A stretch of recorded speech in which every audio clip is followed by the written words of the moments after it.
حضرت قبیصہ بن محارق رضی اللہ تعالیٰ عنہ بیان کرتے ہیں کہ میں نے رسول اللہ صلی اللہ علیہ وسلم مانگنا سے تین آدمیوں کے جائز ہے. ایک وہ شخص مال پر کہانی آفت آ گئی تو وہ مانگ سکتا ہے حتیٰ کہ گزارا ہو سکے، پھر وہ مانگنے سے باز آ جائے. اور ایک وہ شخص جس نے کوئی تاوان اپنے ذمے لے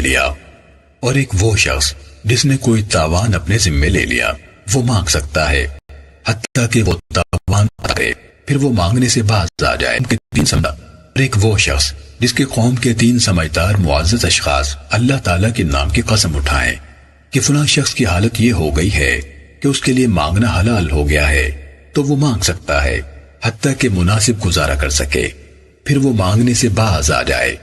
ان 3 صورتوں کے علاوہ مانگنا حرام ہے. سنن نسائی حدیث نمبر 2592.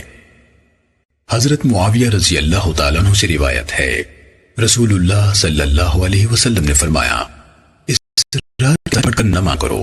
تم میں سے جو شخص بھی مجھ سے کچھ مانگے گا جبکہ میں اسے دینا پسند نہ کروں اور وہ مجھے تنگ کر کے کچھ مال لے جائے تو اس کے لیے اس میں برکت نہ ہوگی جو میں اسے دوں گا. سنن نسائی حدیث نمبر 2594.